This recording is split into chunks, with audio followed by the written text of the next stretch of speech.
வரகி பக்தர்கள் அனைவருக்கும் வணக்கம். இது நம்ம ஆதி வரகி யூடியூப் சேனல். வரகி அன்னையோட அருள் பரிபூரணமா எல்லாருக்குமே கிடைக்கணும்னு மனசார பிரார்த்தனை செஞ்சுக்கிட்டு நாம இந்த பதிவை ஆரம்பிக்கலாம். இன்னைக்கு ஜனவரி மாசம் 6ஆம் தேதி சனிக்கிழமை. ரொம்ப ரொம்ப அற்புதமான நாள்னே சொல்லலாம். இந்த நாள்ல நாம நினைச்ச காரியம் 24 மணி நேரத்துக்குள்ளேயே நிறைவேறதுக்கு இன்னைக்கு நைட்டுக்குள்ள நாம செய்ய வேண்டிய ஒரு சக்தி வாய்ந்த ஈர்ப்பு விதி பயிற்சியை பத்தி தான் இந்த பதிவுல நாம பார்க்க போறோம். இப்ப நான் சொல்ல போற நம்பரை பேப்பர்ல எழுதி இப்ப நான் சொல்ற மாதிரி நீங்க எரிச்சாலே போதும். உங்க வேண்டுதல்கள் எல்லாமே உடனடியா நிறைவேறும். இது என்ன பரிகாரம், இதை நாம எப்படி செய்யணும், யாரெல்லாம் செய்யணும்னு இப்ப நாம பார்க்கலாம். இன்னைக்கு நமக்கு சனிக்கிழமை. இந்த சனிக்கிழமை பாத்தீங்கன்னா பெருமாளோட வழிபாட்டுக்கு உகந்த நாள்.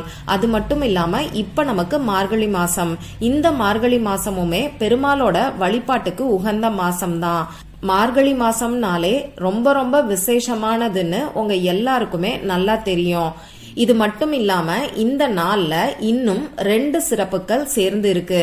அது என்னன்னு பாத்தீங்கன்னா, இன்னைக்கு நைட்டு 7 மணி 5 நிமிடங்கள் வரைக்கும் நமக்கு சுவாதி நட்சத்திரம் இருக்கு. இந்த சுவாதி நட்சத்திரத்துல தான் விஷ்ணுவோட 4வது அவதாரமான நரசிம்மர் அவதரிச்சாரு. இப்படி இந்த சுவாதி நட்சத்திரம் சனிக்கிழமையோட சேர்ந்து வர்றது நமக்கு கூடுதல் சிறப்பு. நல்ல பலன்களை கொடுக்கக்கூடிய அற்புதமான நாள்னே சொல்லலாம். அடுத்ததா பாத்தீங்கன்னா, இன்னைக்கு நைட்டு 9 மணி 56 நிமிடங்களுக்கு மேல நமக்கு ஏகாதேசி திதி ஆரம்பமாகுது. இந்த ஏகாதேசி திதியும் பெருமாளோட வழிபாட்டுக்கு உகந்த நாள் தான். அடுத்ததா இன்னும் ஒரு முக்கியமான சிறப்பு என்னன்னு பாத்தீங்கன்னா, இன்னைக்கு நமக்கு தேதி 6. இந்த 6ங்கிற நம்பர் சுக்கிர பகவானுக்கு உரியது. சுக்கிர பகவானோட அதி தேவதை தான் மகாலட்சுமி தாயார். இப்படி பல சிறப்புகள் ஒன்னா சேர்ந்து இருக்கக்கூடிய இந்த நாளை யாருமே தவற விடாதீங்க. எல்லாருமே இந்த நாள்ல இருக்கக்கூடிய பிரபஞ்ச சக்திய பயன்படுத்திக்கணுங்கிறதுக்காக தான் இந்த வீடியோல நான் உங்களுக்கு எளிமையான ஈர்ப்பு விதி பயிற்சிய சொல்ல போறேன். இதுக்கு நமக்கு தேவையான பொருட்கள் என்னன்னு பாத்தீங்கன்னா, ஒரு பேப்பர் தேவைப்படும். கோடு போடாத அன்ரூல்டு பேப்பர் தான் நமக்கு தேவைப்படும். அடுத்ததா பேனாவோ ஸ்கெட்ச் பேனாவோ மார்க்கரோ நமக்கு தேவைப்படும். ரெட் கலர்ல இங்கு வரக்கூடிய பேனா, அப்படி இல்லைன்னா கிரீன் கலர்ல இங்கு வரக்கூடிய பேனாவை இந்த ஈர்ப்பு விதி பயிற்சிக்கு நீங்க யூஸ் பண்ணிக்கோங்க. இந்த ஈர்ப்பு விதி பயிற்சிய ஆண்கள் பெண்கள் இப்படி யாரு வேணாலும் செய்யலாம். நமக்கு எந்த விதமான கட்டுப்பாடுகளுமே கிடையாது. அதனால அசைவம் சாப்பிட்டு இருக்கவங்களும் செய்யலாம். பெண்களுக்கு மாதவிடாய் சமயமா இருந்தாலும் பிறப்பு தீட்டு இறப்பு தீட்டு இருந்தாலும் இந்த ஈர்ப்பு விதி பயிற்சிய இன்னைக்கு நீங்க தாராளமா செய்யலாம். உங்க வீட்டுல இருந்து மட்டும்தான் இந்த ஈர்ப்பு விதி பயிற்சிய நீங்க செய்யணும். அதே மாதிரி ஒரே ஒரு வேண்டுதலுக்காக மட்டும்தான் இன்னைக்கு நீங்க இந்த ஈர்ப்பு விதி பயிற்சிய செய்யணும். உங்களுக்கு நீண்ட நாட்களா நிறைவேறாத வேண்டுதல்கள் இருக்குன்னா தவறாம இந்த நாளை பயன்படுத்திக்கோங்க.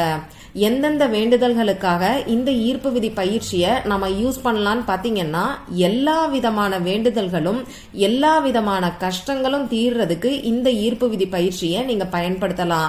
குழந்தை பாக்கியம் கிடைக்கிறதுக்கு, திருமணம் நடக்கிறதுக்கு, வேலை கிடைக்கிறதுக்கு, பணம் சம்பந்தப்பட்ட பிரச்சனைகள் தீர்றதுக்கு, கடன் பிரச்சனை தீர்றதுக்கு, கொடுத்த பணம் திரும்பி வர்றதுக்கு, குடிப்பழக்கத்துல இருந்து விடுபடுறதுக்கு, குழந்தைங்க சொல் பேச்சு கேட்கறதுக்கு, நல்ல மார்க் வாங்குறதுக்கு, கணவன் மனைவி ஒற்றுமைக்கு, லவ் சம்பந்தப்பட்ட பிரச்சனைகளுக்கு, இப்படி எல்லா விதமான பிரச்சனைகளும் சரியாகிறதுக்கு இந்த ஈர்ப்பு விதி பயிற்சியை நீங்க யூஸ் பண்ணலாம். நான் முன்னாடியே சொன்ன மாதிரி முக்கியமா உங்களுக்கு எந்த வேண்டுதல் நிறைவேறணும்னு நினைக்கிறீங்களோ அதுக்காக மட்டும் இந்த ஈர்ப்பு விதி பயிற்சியை நீங்க செய்யுங்க. 2-3 வேண்டுதல்கள் இருக்கிறவங்க உங்க வீட்டுல இருக்கக்கூடிய வேற யாரையாவது இன்னொரு வேண்டுதலுக்காக இந்த ஈர்ப்பு விதி பயிற்சியை செய்ய சொல்லுங்க. அதே மாதிரி இந்த ஈர்ப்பு விதி பயிற்சியை நீங்க உங்களுக்காகவும் செய்யலாம். அப்படி இல்லைன்னா உங்க வீட்டுல இருக்கக்கூடிய உங்க ஃபேமிலி மெம்பர்ஸ்க்காகவும் இந்த ஈர்ப்பு விதி பயிற்சியை நீங்க பயன்படுத்தலாம். இந்த ஈர்ப்பு விதி பயிற்சிய இன்னைக்கு எந்த நேரத்துல செய்யணும்னு பாத்தீங்கன்னா, இந்த நாள் ஃபுல்லா எப்ப வேணாலும் செய்யலாம். இருந்தாலும் இன்னைக்கு நைட்டு நமக்கு 9 மணி 56 நிமிடங்களுக்கு மேல இந்த ஏகாதேசி திதி ஆரம்பமாகுது. இந்த 9 மணி 56 நிமிடங்களுக்கு மேல நைட்டு 12 மணிக்குள்ள நீங்க செய்யும் போது நல்ல பலன்கள் உங்களுக்கு கிடைக்கும். அடுத்ததா இன்னொரு பெஸ்டான டைம் உங்களுக்கு சொல்லணும்னா, சாயங்காலம் 5 மணியிலிருந்து 6 மணிக்குள்ள இன்னைக்கு நமக்கு சுக்கிரஹோரை நேரம் இருக்கு. இன்னைக்கு தேதியும் நமக்கு 6 இருக்கிறனால சுக்கிர பகவானோட எனர்ஜி இன்னைக்கு அதிகமாவே இருக்கும். அது மட்டும் இல்லாம சுவாதி நட்சத்திரமும் இந்த நேரத்துல இருக்கு. அதனால முடிஞ்சவங்க சுக்கிரஹோரை நேரத்துல, அதாவது சாயங்காலம் 5 மணியிலிருந்து 6 மணிக்குள்ள இந்த மெத்தட ஃபாலோ பண்ணுங்க. அப்படி இல்லைன்னா நைட்டு 9 மணி 56 நிமிடங்களுக்கு மேல நீங்க செய்யுங்க. மத்தபடி ராகு காலம் யமகண்டம் எல்லாம் பார்க்க தேவையில்லை. இந்த நாள் ஃபுல்லா நீங்க எப்ப வேணாலும் செய்யலாம். பெஸ்டான 2 டைம் இப்ப நான் உங்களுக்கு சொல்லியிருக்கேன். இப்ப நான் சொன்ன குறிப்பிட்ட நேரத்துல அமைதியான ஒரு இடத்துல நீங்க உட்கார்ந்துக்கோங்க. உங்க மூச்சை நல்ல ஆழமா உள்ள இழுத்து வெளியில விடுங்க. 3 தடவை இந்த மாதிரி செஞ்சீங்கன்னா உங்க மனசு ரிலாக்ஸ் ஆகும். இதுக்கப்புறமா உங்க குலதெய்வத்தை நினைச்சு பிரார்த்தனை செஞ்சுக்கோங்க. மனசுக்குள்ள பிரார்த்தனை செய்யறதுக்கு எந்த ஒரு தீட்டு கணக்குமே வராது. உங்க வேண்டுதல் என்னவோ அதை உங்க குலதெய்வத்துக்கிட்டயோ இஷ்ட தெய்வத்துக்கிட்டயோ நீங்க சொல்லி பிரார்த்தனை செஞ்சுக்கிட்டு இப்ப நான் சொல்ற மாதிரி நீங்க பேப்பர்ல எழுதுங்க. முதல்ல ஒரு சர்க்கிள் வரைஞ்சுக்கோங்க. காம்பஸையோ வளையலையோ ஏதாவது ஒரு மூடியையோ நீங்க பயன்படுத்திக்கோங்க.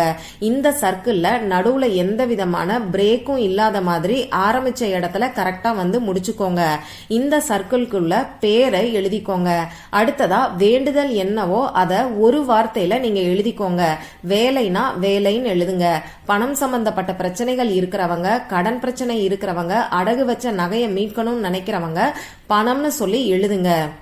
நோய்கள் தீர்றதுக்கு ஆரோக்கியம்னு சொல்லி எழுதுங்க. கணவன் மனைவி ஒற்றுமைக்கு கணவரோட பெயரையும் மனைவியோட பெயரையும் எழுதி ஒற்றுமைன்னு எழுதுங்க. அதே மாதிரி குழந்தை பாக்கியத்துக்கு ஹஸ்பண்ட் அண்ட் ஒய்ஃப் 2 பேரோட பேரை எழுதி குழந்தைன்னு சொல்லி எழுதிக்கோங்க. நீங்க யாருக்காக வேண்டுதல் வைக்கிறீங்களோ அவங்களுடைய பேரை இங்க எழுதினாலே போதும். உங்களுக்காக வேண்டுதல் வைக்கிறீங்கன்னா உங்க பேரை நீங்க எழுதிக்கோங்க. இப்ப நான் உங்களுக்கு ஒரு ஏஞ்சல் நம்பரை சொல்றேன். இந்த ஏஞ்சல் நம்பரை இப்ப நான் உங்களுக்கு ஸ்கிரீன்ல காமிச்சிருக்கிற மாதிரி நீங்க எழுதுங்க. இந்த பேப்பர்ல நீங்க போட்டு வச்சிருக்கக்கூடிய சர்க்கிள்க்கு மேல் பக்கத்துல 3 முறை 1176 அப்படிங்கிற நம்பரை தனித்தனியா உச்சரிச்சுக்கிட்டே நீங்க எழுதுங்க. இப்ப நான் உங்களுக்கு ஸ்கிரீன்ல காமிச்சிருக்கிற மாதிரி சர்க்கிள்க்கு மேல வலது பக்கத்திலையும் இடது பக்கத்திலையும் 3 முறை இந்த நம்பரை எழுதுங்க. அதே மாதிரி சர்க்கிள்க்கு கீழ் பக்கத்திலையும் வலது பக்கத்துல இடது பக்கத்துல 3 முறை நீங்க எழுதிக்கோங்க. இத நீங்க ஸ்கிரீன்ல பார்த்து தெரிஞ்சுக்கோங்க. இந்த நம்பரை எழுதும் போது நம்பரை சொல்லிக்கிட்டே நீங்க எழுதுங்க. இதுக்கப்புறமா இந்த பேப்பரை உங்க இடது கையில வச்சுக்கிட்டு வலது உள்ளங்கையால மூடிக்கிட்டு உங்க வேண்டுதல் நிறைவேறிட்ட மாதிரி, அப்படி இல்லைன்னா இப்ப நடந்துகிட்டு இருக்கிற மாதிரி நீங்க கற்பனை பண்ணி பாருங்க. இதுக்கப்புறமா இந்த பேப்பரை பத்திரமா ஏதாவது ஒரு இடத்துல வச்சுக்கோங்க. ஹால்ல, பெட்ரூம்ல, கபோர்ட்ல, பீரோல, ட்ரெஸ் வைக்கக்கூடிய இடத்துல, பணம் வைக்கக்கூடிய இடத்துல, உங்க பர்ஸ்ல, இப்படி எந்த இடத்துல வேணாலும் இந்த பேப்பரை நீங்க வச்சுக்கலாம். அடுத்ததா இந்த பேப்பரை என்ன பண்ணணும்னு இப்ப நான் உங்களுக்கு சொல்றேன். நாளைக்கு நமக்கு ஞாயிற்றுக்கிழமை. நாளைக்கு நைட்டு 10 மணி 10 நிமிடங்கள் வரைக்குமே இந்த ஏகாதேசி திதி இருக்கு. அந்த வகையில நாளைய நாள் ஃபுல்லாவே நமக்கு ஏகாதேசி திதி தான் இருக்கு. நாளைக்கு நைட்டு நீங்க தூங்க போறதுக்கு முன்னாடி இந்த பேப்பரை எரிச்சிருங்க.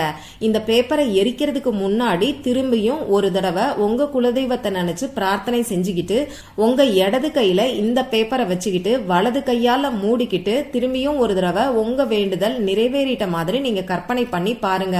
அடுத்ததா உங்க வேண்டுதல் நிறைவேற்றி கொடுத்ததற்காக இந்த பிரபஞ்சத்துக்கும் உங்க குலதெய்வத்துக்கும் மறக்காம நீங்க நன்றிய சொல்லிட்டு இந்த பேப்பரை நீங்க எரிச்சிருங்க. உங்க வீட்டுக்கு உள்பக்கம் இருந்து இந்த பேப்பரை நீங்க எரிங்க. இப்போ இந்த சாம்பலை உங்க வீட்டுக்கு வெளியில வந்து நீங்க ஊதி விட்டுருங்க.